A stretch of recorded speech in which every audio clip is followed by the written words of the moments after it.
विस्तार को लेकर राजनीतिक हलचल बढ़ गई है। राजभवन पहुंचे सीएम योगी आदित्यनाथ। इस वक्त की बड़ी खबर, राज्यपाल से सीएम योगी ने मुलाकात किया है। राज्यपाल आनंदीबेन पटेल से सीएम योगी ने मुलाकात किया। किसी भी समय मंत्रिमंडल का विस्तार हो सकेगा। आज मंत्रियों की सूची सौंप सकते हैं सीएम योगी। तो मंत्रिमंडल विस्तार को लेकर राज्यपाल आनंदीबेन पटेल से सीएम योगी आदित्यनाथ ने मुलाकात किया है। तो मंत्रिमंडल विस्तार को लेकर राजनीतिक हलचल तेज हो गई है। राजभवन पहुंचे सीएम योगी आदित्यनाथ। बता दें कि राज्यपाल से सीएम योगी ने मुलाकात किया है। राज्यपाल आनंदीबेन पटेल से सीएम योगी ने मुलाकात किया है।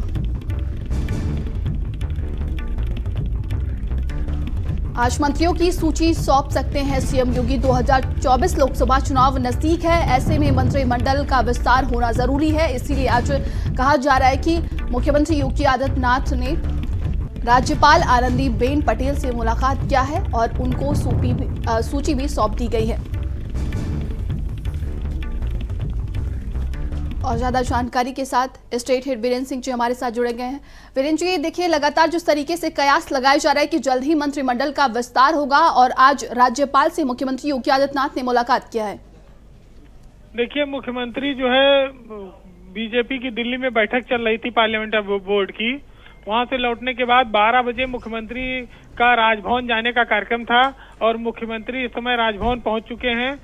मुख्यमंत्री योगी आदित्यनाथ इस समय राजभवन में मौजूद हैं और उत्तर प्रदेश में मंत्रिमंडल विस्तार को लेकर इसको राजनीतिक हलचल बढ़ने के तौर पर देखा जा सकता है, क्योंकि यूपी में मंत्रिमंडल विस्तार की जो कयास हैं, अटकलें हैं, बहुत तेजी से लगाई जा रही हैं। तो उम्मीद यह है कि आज यूपी में मंत्रिमंडल विस्तार को लेकर कोई सूची सौंपी जा सकती है राज्यपाल को और 1 या 2 दिन के भीतर यूपी में योगी सरकार का जो पहला मंत्रिमंडल विस्तार है इस दूसरे कार्यकाल का, वो हो सकता है। देखिए, सरकार अपने दूसरे साल में प्रवेश कर गई है। ये अंतिम महीना है। 25 मार्च को योगी सरकार के 2 साल पूरे हो जाएंगे और इस 2 साल के भीतर अभी तक मंत्रिमंडल का कोई विस्तार नहीं हो पाया और लगभग 8 पद योगी इसके मंत्रिमंडल में खाली हैं। तो इसके कयास ये लगाए जा रहे हैं, चूंकि सुभाषपा ओम प्रकाश राजभर की पार्टी, आरएलडी और कई सारे सहयोगी दल, दारा सिंह चौहान, ये सब लोग वापस आ चुके हैं और ये लोकसभा चुनाव से पहले बहुत कम समय बचा है कि जो सीटें खाली हैं उनको भरकर सहयोगी दलों को समायोजित करके इन सबको मंत्री बनाकर आगे चुनाव में जाया जाए। तो ये आज बहुत महत्वपूर्ण मीटिंग है मुख्यमंत्री की और इस मीटिंग से ये साफ है कि मंत्रिमंडल का विस्तार आने वाले कल परसों में हो सकता है, किसी भी समय हो सकता है। इसका ऐलान होना बाकी है। जी बिल्कुल। देखिए, जिस तरीके से लगातार बैठकें हुई भारतीय जनता पार्टी की और उसमें कहा जा रहा है कि अपने सहयोगी दल को वो 6 सीटें देंगे, तो कहीं ना कहीं इस बात का भी ख्याल रखा जाएगा।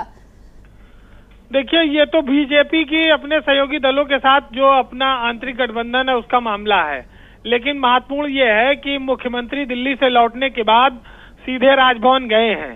तो ये साफ है कि अब मंत्रिमंडल के विस्तार में ज्यादा समय नहीं बचा है। बीजेपी से भी कुछ लोग मंत्री बनाए जा सकते हैं। इसके अलावा जो सहयोगी दल हैं उनको मंत्रिमंडल में जगह दी जाएगी। ओम प्रकाश राजभर ने कल कहा था कि अगर होली पर मंत्रिमंडल नहीं विस्तार होता है, ताज नहीं मिलता है, तो वो होली नहीं मनाएंगे, क्योंकि जो महाराजा सुहेलदेव थे जिनके नाम पर वो सियासत करते हैं, उनका होली के ही दिन राजपाट छीना गया था। तो ओम प्रकाश राजभर के अलावा दारा सिंह चौहान और राष्ट्रीय लोक दल के जो 9 विधायक भाजपा को सपोर्ट कर रहे हैं, चौधरी जयंत सिंह की पार्टी के, उनके लोगों को भी मंत्रिमंडल में शामिल होना है। अपना दल से भी एक राज्य मंत्री बनाया जा सकता है। बीजेपी में कई सारे लोग मंत्री बनने के दावेदार हैं, जिनमें सिद्धार्थनाथ सिंह मंत्री रहे हैं पहले और श्रीकांत शर्मा। इसके अलावा और कई सारे नाम हैं जिनको फिर से मंत्रिमंडल में लिया जा सकता है।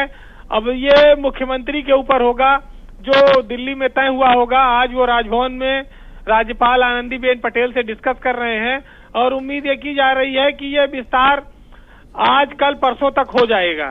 जी जी बिल्कुल, तो यानी कि जिस तरीके से कयास लगाए जा रहे हैं, अभी जल्द ही मंत्रिमंडल का विस्तार होगा, तो देखने वाली यही बात रहेगी कि किसको क्या पद दिया जाता है।